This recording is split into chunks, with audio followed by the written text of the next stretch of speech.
السلام علیکم میں یوٹیوب ویورز، امید کرتی ہوں آپ سب خیریت سے ہوں گے۔ ناول سٹارٹ کرنے سے پہلے میری آپ تمام لوگوں سے ریکویسٹ ہے کہ پلیز میرے چینل اناشا وائس کو سبسکرائب کیجئے، میری ویڈیوز کو لائک شیئر کمنٹ میں ریویوز لازمی دیں اور ساتھ ہی ساتھ بیل آئیکن کو ہٹ کر دیجئے تاکہ آپ کو تمام اپڈیٹس وقت پر ملتی رہیں۔ شروع کرتے ہیں اپنا ناول جینے کی وجہ از قلم اناشا، قسط نمبر 16۔ راحم کے لبوں سے ابھی جواب نکلا بھی نہیں تھا کہ اچانک سیڑھیوں سے ہلکی دوڑتی ہوئی ایک مانوس سی آواز ابھری، دانین۔ دانین کا پورا وجود جیسے کسی بجلی کے جھٹکے سے لرز گیا۔ وہ اس آواز کو پہچانتی تھی بہت اچھی طرح، ماہنور۔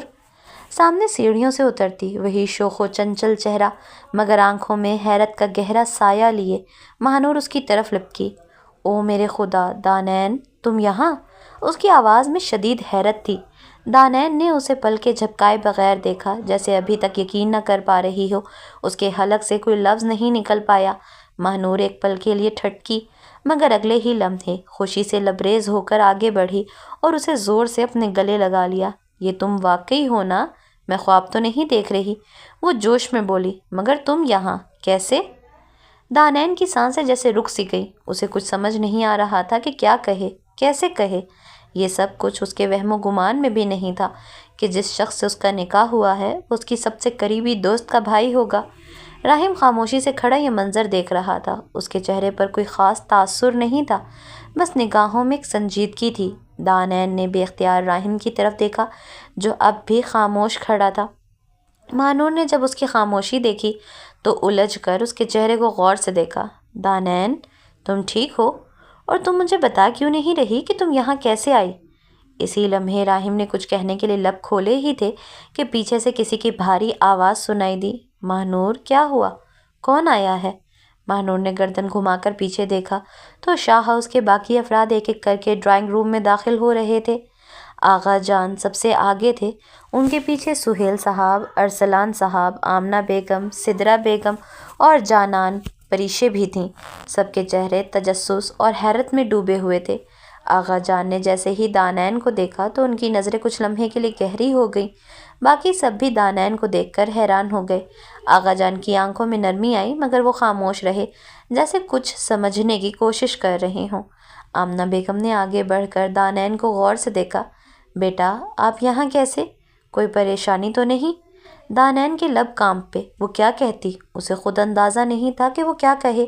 تبھی ایک اور آواز سنائی دی جو تمام تر تجسس کا اختتام کر سکتی تھی۔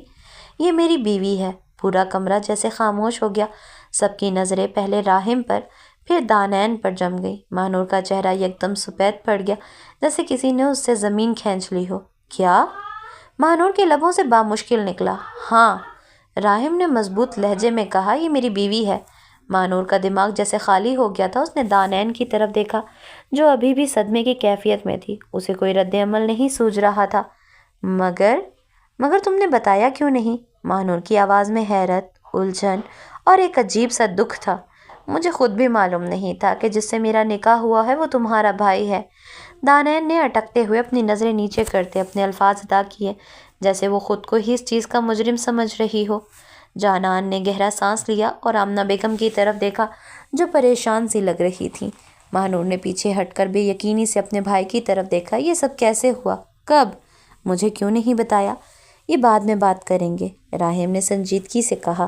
ابھی دانین تھکی ہوئی ہے، میں اسے اوپر لے جا رہا ہوں۔ راحم کے جواب دینے پر سب نے اسے ملامتی نظروں سے دیکھا کہ اتنا بڑا قدم اٹھانے کے بعد بھی اسے کوئی شرمندگی نہیں ہو رہی تھی، کیونکہ وہ سب جانتے تھے ماہنور کی زبانی کہ کس طرح کسی شخص نے اس کی مجبوری کا فائدہ اٹھاتے ہوئے اس سے نکاح کیا ہے۔ اور آج جب انہیں یہ معلوم ہو رہا تھا کہ وہ شخص کوئی اور نہیں بلکہ راحم ہے تو سب کا حیران ہونا تو بنتا تھا۔ دانین نے بے بسی سے اس کی طرف دیکھا۔ ماہنور میں خود بھی نہیں جانتی تھی کہ جس سے میرا نکاح ہو رہا ہے وہ تمہارا بھائی ہے، مجھے آج ہی پتہ چلا۔ ماہنور نے ایک لمحے کے لیے کچھ بولنے کی کوشش کی مگر پھر کچھ سوچ کر خاموش ہو گئی۔ وہ الجھن میں تھی، حیران تھی مگر اس کے چہرے پر ایک نرم سی چمک بھی تھی۔ تم میری بھابھی ہو؟ اس نے دھیرے سے کہا۔ دانین نے کوئی جواب نہیں دیا۔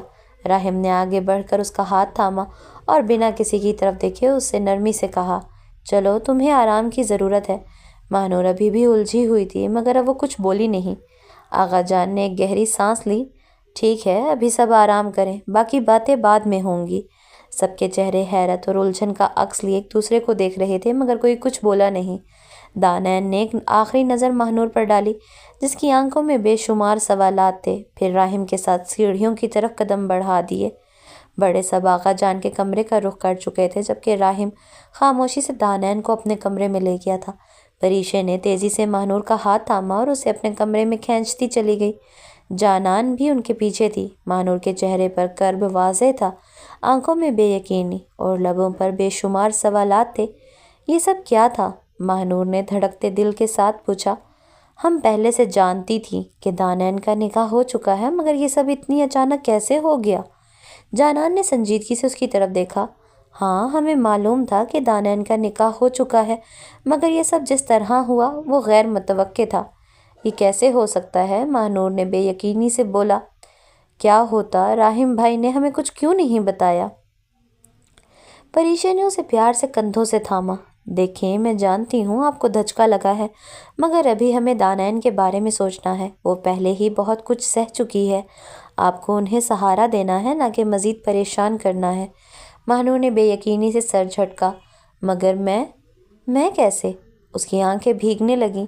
میں خود کو سنبھال نہیں پا رہی۔ تمہیں سنبھالنا ہوگا، جانان نے مضبوطی سے کہا۔ ابھی جذباتی ہونے کا وقت نہیں ہے، دانین کو ہماری سب سے زیادہ ضرورت ہے۔ اگر ہم بھی اسے سہارا نہیں دیں گے تو کون دے گا؟ ماہنور نے لمحے بھر کو آنکھیں بند کی، گہری سانس لی اور پھر دھیرے سے سر ہلا دیا۔ ٹھیک ہے، میں چلتی ہوں۔ پریشے اور جانان نے ایک دوسرے کو دیکھا اور پھر تینوں راہم کے کمرے کی طرف بڑھنے لگیں۔ راہداری میں ہلکی سی خاموشی تھی، جیسے سبھی انکہی باتوں کو سننے کے لیے ٹھہرے ہوئے ہوں۔ دروازے پر پہنچ کر ماہنور نے لرزتے ہاتھوں سے دستک دی۔ راہم نے خاموشی سے دروازہ کھولا اور ایک طرف ہو کر دانین کو اندر آنے کا اشارہ کیا۔ وہ ابھی بھی تذبذب میں تھی۔ دروازے کے دہانے پر کھڑی ایک نظر کمرے پر ڈالی۔ کمرہ بے حد ترتیب سے سجا ہوا تھا، ہر چیز اپنی جگہ پر موجود اور نفاست کا منہ بولتا ثبوت تھی۔ ایک طرف سنگل صوفہ اور اس کے ساتھ ہی ایک شیشے کی میز رکھی تھی، جس پر چند کتابیں ترتیب سے رکھی ہوئی تھیں۔ سامنے ہی ایک بڑی کھڑکی تھی، جس کے باہر ایک وسیع ٹیرس نظر آ رہا تھا، جہاں کچھ گملے رکھے تھے جن میں ہری بھری بیلیں نیچے جھول رہی تھیں۔ کمرے کے اندرونی حصے میں ایک کنگ سائز بیڈ تھا، جس پر ہلکے نیلے رنگ کی چادر بچھی ہوئی تھی اور تکیے نفاست سے ترتیب دیے گئے تھے۔ دیواروں پر گہرے رنگ کے وال پیپر تھے، جن پر ہلکے سنہری ڈیزائن بنے ہوئے تھے، جبکہ ایک طرف راہم کی کچھ تصویریں اور ایک گھڑی آویزہ تھی۔ روشنی کے لیے دیواروں پر جدید طرز کی لائٹس نصب تھیں اور ایک طرف ایک اسٹڈی ٹیبل بھی تھا، جس پر ایک لیپ ٹاپ، چند اوراق اور ایک میز لیمپ رکھا تھا۔ الماری کمرے میں نہیں تھی، بلکہ ایک الگ سے بنے ڈریسنگ روم میں موجود تھی، جہاں کپڑے، جوتے اور دیگر ضروری اشیاء انتہائی ترتیب سے رکھی گئی تھی، جو راہم کی نفاست پسندی کی عکاسی کر رہی تھیں۔ دانین ابھی بھی دروازے پر ہی کھڑی تھی، اس کے ہاتھوں کی انگلیاں آپس میں الجھ رہی تھیں، جیسے وہ کوئی فیصلہ کرنے سے قاصر ہو۔ راہم نے ایک نظر اس پر ڈالی اور پرسکون لہجے میں بولا، ادھر آ جاؤ اور فریش ہو کر تھوڑی دیر آرام کر لو، دوپہر کے کھانے تک میں تمہیں اٹھا دوں گا۔ دانین نے راہم کی بات سنی، مگر جواب دینے کے بجائے خاموشی سے سر جھکایا اور سیدھا واش روم کی طرف بڑھ گئی۔ راہم نے اسے جاتے دیکھا، مگر کچھ کہے بغیر خود بھی بیڈ کے کنارے جا کر بیٹھ گیا۔ واش روم کا دروازہ بند ہوتے ہی راہم نے گہری سانس لی اور اپنے ہاتھوں کی انگلیاں آپس میں پھنسا کر نیچے جھک گیا۔ اسے اب بھی یقین نہیں آ رہا تھا کہ وہ یہاں، اسی کمرے میں، اسی لمحے میں دانین کے ساتھ تھا۔ اس نے سر جھٹکا اور اپنی آنکھیں بند کر لی۔ دوسری طرف دانین واش روم کے اندر آ کر ایک لمحے کے لیے ساکت ہو گئی۔ اس نے آئینے میں خود کو دیکھا۔ اس کی آنکھوں کے گرد ہلکے سیاہ دائرے نمایاں ہو رہے تھے، جیسے وہ کئی دنوں کی تھکن میں ڈوبی ہوئی ہو۔ اس نے ہاتھ بڑھا کر نل کھولا اور پانی کی ٹھنڈی بوندیں اپنے چہرے پر مارنے لگی، جیسے خود کو یقین دلا رہی ہو کہ یہ سب حقیقت ہے، خواب نہیں۔ کچھ دیر بعد جب وہ باہر آئی تو راہم بیڈ پر نیم دراز تھا، آنکھیں بند کیے، جانے کن سوچوں میں گم تھا۔ دانین نے ایک لمحے کے لیے اس کی طرف دیکھا، پھر دھیرے سے بیٹھ کے ایک طرف جا کر بیٹھ گئی۔ اس کے اندر اتنی ہمت نہیں تھی کہ کچھ کہہ سکے یا کچھ پوچھ سکے۔ راہم نے آہستہ سے آنکھیں کھولی اور ایک نظر اس پر ڈالی، پھر ہلکی مسکراہٹ کے ساتھ آنکھیں دوبارہ بند کر لی۔ کمرے میں گہری خاموشی تھی، صرف گھڑی کی ٹک ٹک سنائی دے رہی تھی۔ باہر ٹیرس پر ہلکی ہوا کے جھونکے آ رہے تھے، جیسے قدرت بھی اس لمحے کو پرسکون رکھنے کی کوشش کر رہی ہو۔ راحم اچھے طریقے سے جانتا تھا کہ اس کی موجودگی دانین کے لیے اس وقت سکون کا باعث نہیں ہے، اس لیے چپ چاپ وہ کھڑا ہوتا بنا کچھ کہے کمرے سے باہر کا رخ کر گیا تاکہ تمام گھر والوں کو سب کچھ بتا سکے اور اس کی غیر موجودگی میں دانین اپنے دماغ کو تھوڑا سکون پہنچا سکے، جو کہ اس کی یہاں کی موجودگی کے باعث ناممکن سا تھا۔ دوپہر کے 11 بج رہے تھے، سورج کی ہلکی روشنی کھڑکیوں سے چھن کر کمرے میں آ رہی تھی، مگر شاہ ہاؤس کے اس مخصوص کمرے میں ایک گہری سنجیدگی چھائی ہوئی تھی۔ کمرے میں موجود تمام افراد جیسے کسی طوفان کے منتظر تھے۔ راحم اپنے کمرے سے نکلا، اس کے چہرے پر سخت تاثرات واضح تھے اور اس کی چال میں وہی تیزی اور بے نیازی تھی جو ہمیشہ اس کی شخصیت کا حصہ رہی تھی۔ وہ ایک ایسا شخص تھا جو اپنی مرضی کا مالک تھا، کسی کی بات ماننا یا کسی کے سامنے جھکنا اس کی سرشت میں نہیں تھا۔ دروازے کے قریب پہنچ کر وہ ایک لمحے کے لیے رکا، پھر اندر داخل ہوا۔ آغا جان، سہیل صاحب، ارسلان صاحب، آمنہ بیگم اور سدرا بیگم سب اس کے منتظر تھے۔ آغا جان کی آنکھوں میں جلال اور دکھ کی آمیزش تھی، مگر وہ خود کو ضبط میں رکھے بیٹھے تھے۔ بیٹھو راحم، آغا جان نے سخت مگر متوازن لہجے میں کہا۔ راحم نے بنا کوئی تاثر دیے ایک کرسی کھینچی اور بے نیازی سے بیٹھ گیا۔ اس کی آنکھوں میں بغاوت جھلک رہی تھی، جیسے وہ ہر سوال کا سامنا کرنے کے لیے تیار ہو، لیکن اپنی روش سے ہٹنے کو بالکل بھی راضی نہ ہو۔ ہم سب جاننا چاہتے ہیں کہ تم نے ایسا کیوں کیا، سہیل صاحب نے سنجیدگی سے کہا۔ راحم نے ایک تلخ ہنسی ہنس کر سر جھٹکا۔ آپ سب کو کیا لگتا ہے کہ میں نے یہ سب شوق میں کیا؟ میں نے نکاح کیا ہے، زبردستی نہیں کی۔ زبردستی نہیں کی؟ آغا جان نے پہلی بار اپنے غصے کو ظاہر کیا۔ بیٹا، ہم نے تمہیں کبھی یہ نہیں سکھایا کہ اپنی ضد و رنا کے لیے کسی کی مجبوری سے فائدہ اٹھاؤ۔ اگر تمہیں نکاح ہی کرنا تھا تو ہمیں کیوں نہیں بتایا؟ راحم نے چہرہ موڑ کر کھڑکی سے باہر دیکھا، جیسے وہ ان سب باتوں سے اوب چکا ہو۔ کیونکہ مجھے آپ سب کی مداخلت نہیں چاہیے تھی۔ سدرا بیگم نے بے بسی سے آمنہ بیگم کی طرف دیکھا، جو آنکھوں میں آنسو لیے خاموش بیٹھی تھیں۔ بیٹا، آمنہ بیگم نے تھکے ہوئے لہجے میں کہا، کیا تمہیں ایک لمحے کے لیے بھی یہ خیال نہیں آیا کہ دانین کس حال میں ہوگی، اس کی زندگی، اس کے خواب؟ راحم نے دانت پیس کر جواب دیا، مجھے اس کے خوابوں کی فکر نہیں تھی، میں نے اسے سہارا دیا ہے، اسے برباد نہیں کیا۔ آغا جان نے غصے سے میز پر ہاتھ مارا۔ اور تمہیں لگتا ہے کہ نکاح صرف سہارے کا نام ہے؟ یہ ایک زندگی بھر کا بندھن ہے، اور تم نے اپنی مرضی سے بغیر سوچے سمجھے اس معصوم بچی کی زندگی کا فیصلہ کر لیا۔ راحم نے کرسی کی پشت سے ٹیک لگائی۔ ہاں، کر لیا، کیونکہ اگر میں نہ کرتا تو کوئی اور کر لیتا۔ کم از کم میں نے اسے اپنے ساتھ رکھا ہے، کسی اور کے حوالے نہیں کیا۔ کمرے میں ایک پل کے لیے موت جیسی خاموشی چھا گئی۔ ارسلان صاحب نے گہری سانس لی اور بولے، یہ بات اتنی سادہ نہیں ہے راحم، تم غصے میں فیصلے کرتے ہو، اور اس بار تم نے ایک ایسی غلطی کی ہے جس کا اثر صرف تم پر نہیں بلکہ دانین پر بھی ہوگا۔ راحم کی مٹھی سختی سے بھینچ گئی۔ وہ جانتا تھا کہ وہ جو بھی کہے گا یہ لوگ اسے غلط ہی سمجھیں گے۔ اس نے گہری سانس لی اور غصے سے کہا، میں اپنی غلطیوں کو سدھار سکتا ہوں، لیکن میں کسی کو بھی اپنی زندگی کے فیصلے بدلنے نہیں دوں گا۔ آغا جان نے گہری نظر اس پر ڈالی اور نرم مگر مضبوط لہجے میں کہا، بیٹا، اگر تم واقعی اپنی ذمہ داریوں کو سمجھتے ہو تو ہمیں یقین دلاؤ کہ تم دانین کو ہمیشہ عزت اور خوشی دو گے۔ چونکہ آغا جان جانتے تھے کہ راحم کو اس کے فیصلے سے پیچھے ہٹانا آسان کام نہیں ہے، اس لیے انہوں نے دانین کی خوشیوں کی ضمانت مانگی۔ راحم نے ایک لمحے کو آغا جان کی آنکھوں میں دیکھا، پھر دھیرے سے بولا، یہ میرا وعدہ ہے آغا جان۔ اب وہ یہاں موجود ہر فرد کو کیسے بتاتا کہ جس لڑکی کی خوشیوں کی ضمانت وہ مانگ رہے تھے، وہ تو خود اس لڑکی کی آنکھوں میں آنسو برداشت نہیں کر سکتا تھا، اور نہ ہی کوئی غم اس کے نزدیک آنے دینا چاہتا تھا، لیکن وہ یہ بات سب کے سامنے تسلیم نہیں کر سکتا تھا، اور نہ ہی اس کا ایسا کوئی ارادہ تھا۔ یہ کہہ کر وہ اٹھا اور باہر نکل گیا، جبکہ پیچھے کمرے میں موجود سبھی افراد ایک گہری سوچ میں ڈوبے راحم کے بدلے ہوئے رویے پر حیران کھڑے رہ گئے۔ راحم کے جانے کے بعد کمرے میں ایک گہری خاموشی چھا گئی۔ دانین نے ایک لمحے کے لیے دروازے کو تکتے ہوئے گہری سانس لی، جیسے خود کو تسلی دے رہی ہو کہ وہ اب اکیلی ہے، مگر یہ تنہائی بھی تو اس کے اندر کی بے چینی کو بڑھا رہی تھی۔ اس نے آہستہ سے بیڈ کی پشت سے ٹیک لگائی اور اپنے ہاتھوں کو گود میں رکھ کر انہیں دیکھنے لگی۔ وہ ہاتھ جو کچھ دن پہلے تک سکون سے زندگی بسر کر رہے تھے، آج بے یقینی کے عالم میں کانپ رہے تھے۔ کیا وہ واقعی اس زندگی کے لیے تیار تھی؟ کیا وہ واقعی اس نکاح کے بندھن میں خود کو قید کر چکی تھی؟ اور اگر ہاں، تو کیا وہ اس قید میں خوشی تلاش کر پائے گی؟ اس کے دماغ میں خیالات کی آندھی چل رہی تھی، آنکھوں میں انجانی بے یقینی تیرنے لگی۔ وہ خود کو پرسکون کرنا چاہتی تھی، مگر جیسے ہی اس نے آنکھیں بند کی، حقیقت نے ایک بار پھر اسے بے رحمی سے جھنجھوڑ ڈالا۔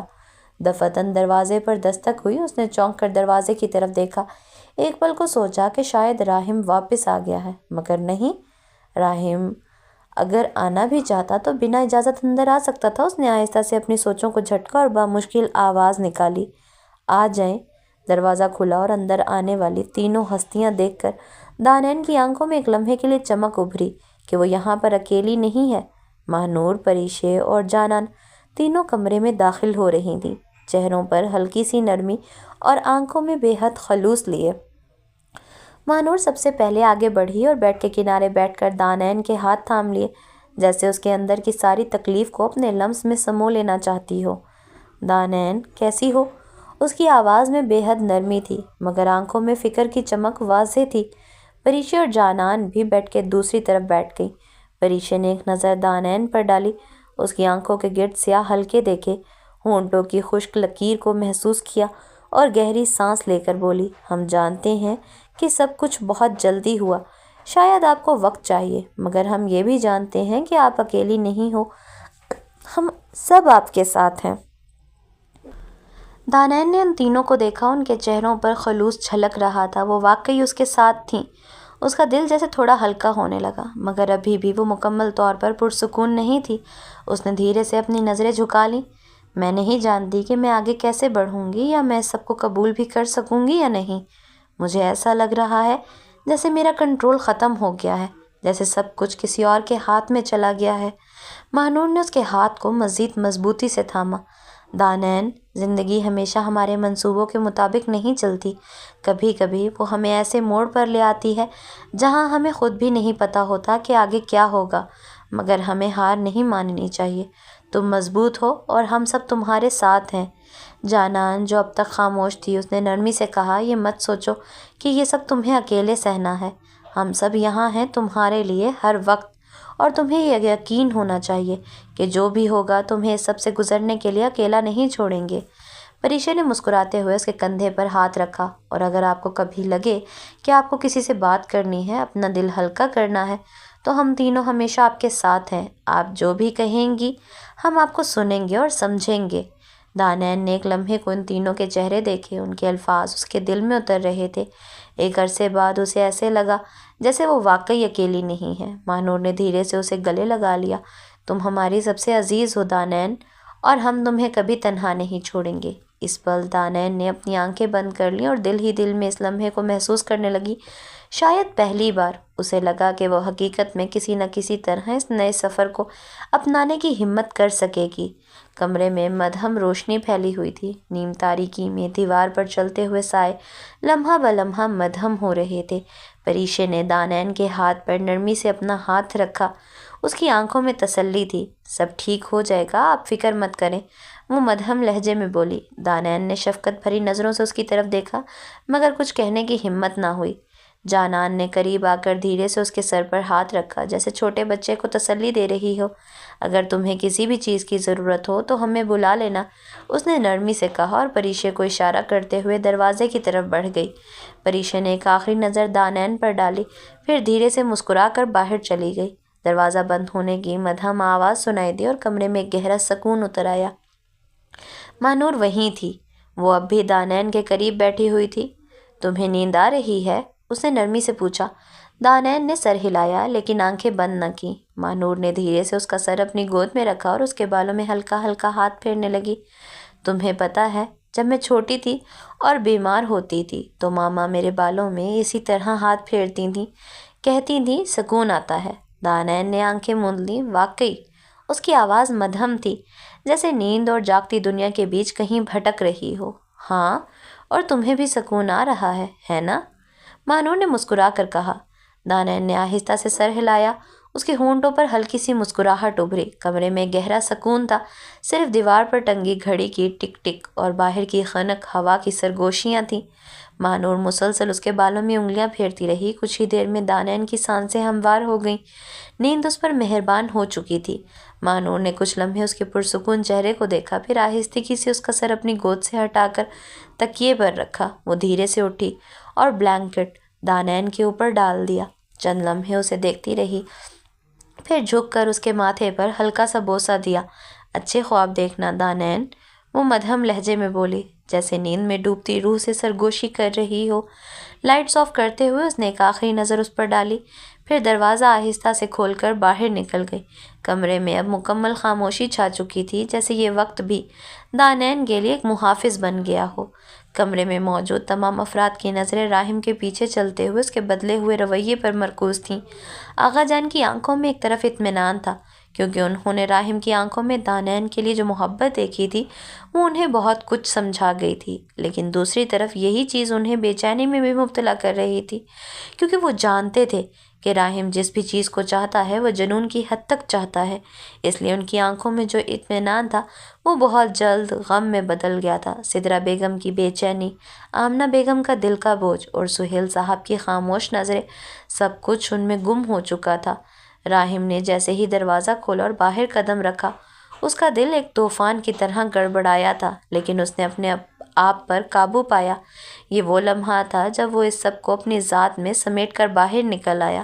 وہ جانتا تھا کہ اس کا عمل کسی بھی طور قابل قبول نہیں ہے، لیکن وہ یہ بھی جانتا تھا کہ اس کا دل اس چیز پر کبھی بھی آمادہ نہیں ہوگا کہ وہ اپنے سے منسوخ اس لڑکی کو چھوڑے۔ راہم کا چہرہ ابھی بھی غصے سے بھرا ہوا تھا، لیکن اس کی آنکھوں میں ایک نیا عزم تھا۔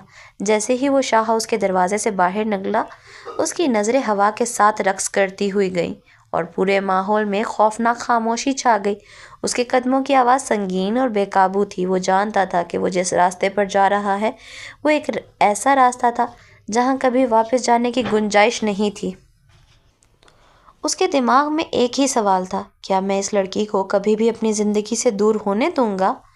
وہ میری ہے، وہ میری تقدیر ہے، میرے دل کی دھڑکن، وہی تم ہو۔ از قلم انا شاہ۔ اس کے ذہن میں ایک ہی تصویر گھوم رہی تھی، وہ تصویر جو اس نے کبھی نہیں چاہا تھا، لیکن اب وہ خود کو اس میں ڈوبا محسوس کر رہا تھا۔ دانین، وہ لڑکی جو اس کی زندگی کے پیچیدہ ترین فیصلوں کا مرکز بن چکی تھی۔ وہ جانتا تھا کہ اس نے جب دانین کے ساتھ نکاح کیا تھا تو وہ زبردستی کا نتیجہ تھا، لیکن اب وہ اس کے لیے جذباتی طور پر جڑ چکا تھا اور وہ کسی بھی قیمت پر اسے اپنے سے دور نہیں جانے دے سکتا تھا۔ گاڑی کے دروازے کو کھولتے ہوئے اس کی انگلیاں لرز رہی تھیں، لیکن اس نے خود کو پرسکون رکھا۔ جیسے ہی وہ گاڑی میں بیٹھا، اس نے اندر کی سیٹ پر اپنا سر ٹکا دیا اور ایک گہری سانس لی۔ اس کا دل تیز تیز دھڑک رہا تھا اور ذہن میں صرف ایک ہی بات گونج رہی تھی، کہاں جاؤں تمہاری یادوں کے ساتھ؟ میرے دل میں تم ہو، ہر ایک بات میں تم ہو۔ از قلم انا شاہ۔ گاڑی کی رفتار تیز ہو گئی۔ راہم کی نظریں سامنے کی سڑک پر مرکوز تھیں، مگر اس کا دل صرف دانین کی گلیوں میں گھوم رہا تھا۔ وہ یاد کر رہا تھا وہ لمحے جب اس نے دانین کو پہلی بار دیکھا تھا، وہ سادگی، وہ مسکراہٹ، وہ بے ساختہ محبت جو اس کی آنکھوں میں تھی۔ وہ لمحے جیسے اس کی تقدیر کا حصہ بن چکے تھے اور اب وہ ان لمحوں کو دوبارہ زندہ کرنا چاہتا تھا۔ تم ہو میری زندگی کی وجہ، میرے خوابوں میں تمہارا ہی چہرہ ہے، اگر تم نہ ہو تو میں کہاں ہوں؟ میری دنیا تم ہو۔ از قلم انا شاہ۔ گاڑی کی رفتار میں تیزی آ گئی تھی، مگر راہم کا دماغ بالکل مختلف جگہ تھا۔ وہ جانتا تھا کہ اس نے جو فیصلہ کیا ہے وہ ایک ایسا فیصلہ ہے جس کے اثرات صرف اس پر نہیں بلکہ دانین پر بھی پڑیں گے، لیکن وہ اسے کسی بھی قیمت پر اپنی زندگی سے دور نہیں ہونے دے گا۔ اس کا دل کہہ رہا تھا کہ وہ اسے اپنی زندگی کا حصہ بنائے۔ وہ کوئی بھی قربانی دینے کے لیے تیار تھا، لیکن وہ نہیں چاہتا تھا کہ دانین کبھی بھی کسی اور کے ساتھ ہو۔ اس کا دل تو یہ چاہتا تھا کہ وہ خود کو دانین کے لیے وقف کر دے، لیکن اس کے لیے اس کو ایک راستہ نکالنا تھا جو وہ جانتا تھا کہ مشکل ہوگا۔ تمہارے بغیر میری دنیا نہیں، تم ہو جو میری زندگی کی چمک ہو۔ از قلم انا شاہ۔